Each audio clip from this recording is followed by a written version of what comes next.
Good afternoon. This is Herschel. Welcome to another episode of The Truth. Appreciate you joining me for this video.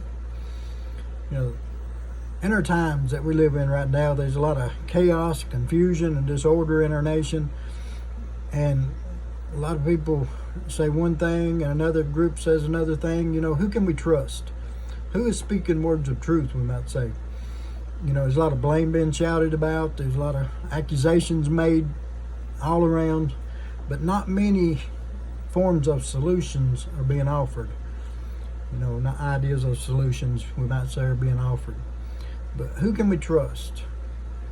The Apostle Peter shares with us some helpful information on this. In 2 Peter chapter 1, verse 16 through 19, Peter writes, "For we did not follow cunningly devised fables when we made known to you the power and coming of our Lord Jesus Christ, but were eyewitnesses of his majesty. For he received from God the Father honor and glory when such a voice came to him from the excellent glory. This is my beloved Son, in whom I am well pleased. And we heard this voice which came from heaven when we were with him on the holy mountain. And so we have a prophetic word confirmed, which you do well to heed, as a light that shines in a dark place until the day dawns and the morning star rises in your hearts." Peter saying the word that we're shared about Jesus are not from cunningly devised fables. They're not made up stories. They're not fiction. But they're from eyewitness testimonies. We share the truth about Jesus, Peter's talking about. Even pinpoints this location that he said where this happened at, on the holy mountain. Go back to Matthew chapter 17, verse 4 and 5. And we can read about this taking place, and we refer to it as the Mount of Transfiguration. A lot of times what it's called. But verse 4, Matthew 17. "Then Peter answered and said to Jesus, Lord, it is good for us to be here. If you wish, let us make there 3 tabernacles, one for you, one for Moses, and one for Elijah. While he was still speaking, behold, a bright cloud overshadowed them, and suddenly a voice came out of the cloud, saying, This is my beloved Son, in whom I am well pleased. Hear him." Peter's in a situation that is not normal by any means. So he asked about building tabernacles. He wanted to build one for Jesus, one for Moses, and one for Elijah. But he was interrupted before he got his statement completed or got his answer from Jesus. He was interrupted by a voice out of the cloud saying, "This is my beloved Son, in whom I am well pleased. Hear him." In the past, in the Old Testament times, people would listen to Moses. Later, they'd listen to Elijah. But this voice is saying, hear Jesus. It's Jesus' time. Moses' time and Elijah's time have come and gone. They have completed their task. They have completed the work that they had to do here on earth. It's now time to listen to Jesus. Hear him. Who was with Peter to hear this voice? There need to be more than one eyewitness testimony. Well, Matthew 17 and verse 1 tells us, says, "Now after 6 days, Jesus took Peter, James, and John, his brother, and led them up on a mountain by themselves." So we had Jesus, Peter, James, and John.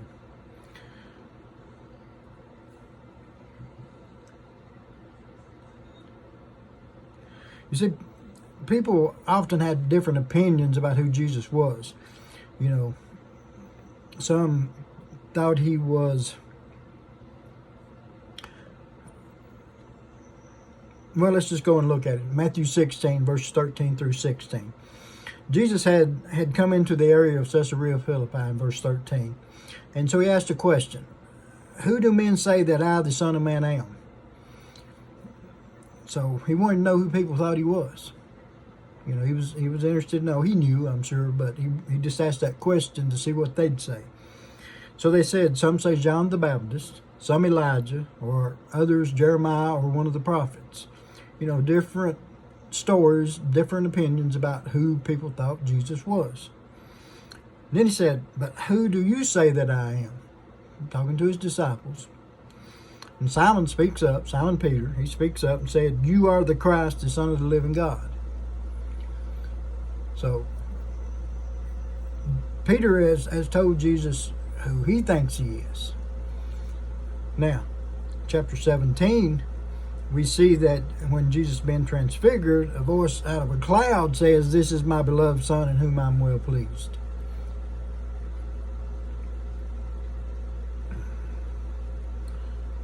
So let's go back to verse 17 of our text, 2 Peter 1, verse 17.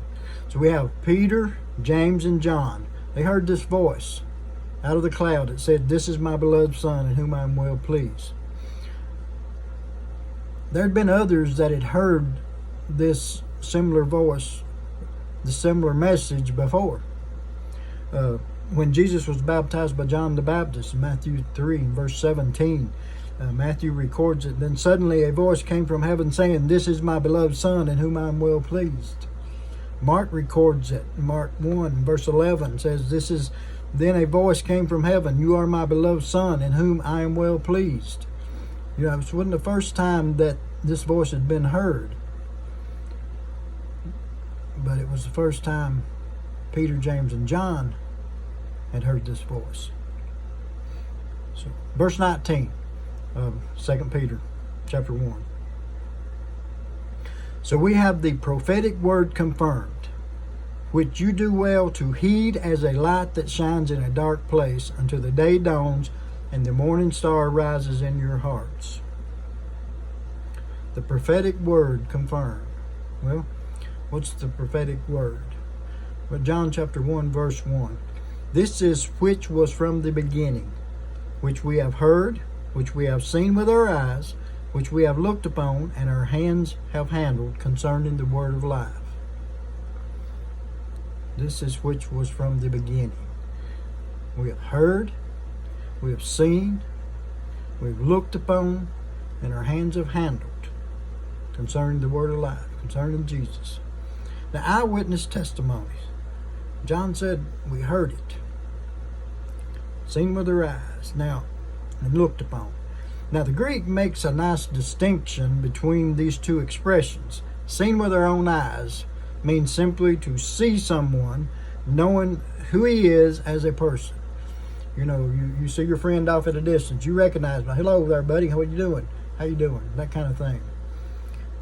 But when they refer to as looked upon, that means that they have an intense interest in that person because of an extraordinary appearance or their character or the work that they do, the life that they live, how they help someone, those kind of things. And in Jesus' case, it would be the miracles that he worked, the teachings that he taught.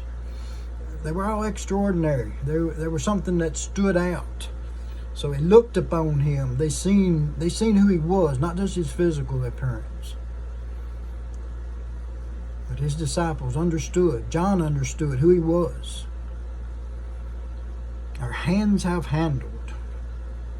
It means a close association with a person. You're with them. Notice in John records in John chapter 20 and verse 27, Jesus speaking to Thomas. And Jesus said to him, "Thomas, because you have seen me, you have believed. Blessed are those who have not seen and yet believed." Now, why would he say this? Or this was in verse 29, Thomas, because you have seen me, you have believed. Blessed are those who have not seen and yet believed. Thomas, he was not with him the first time Jesus appeared to him after his resurrection. So he didn't believe it. So to get him to believe it, notice what happened in verse 27 of John 20. And then he said to Thomas, "Reach your finger here and look at my hands, and reach your hand here and put it into my side. Do not be unbelieving, but believing." Thomas handled Jesus.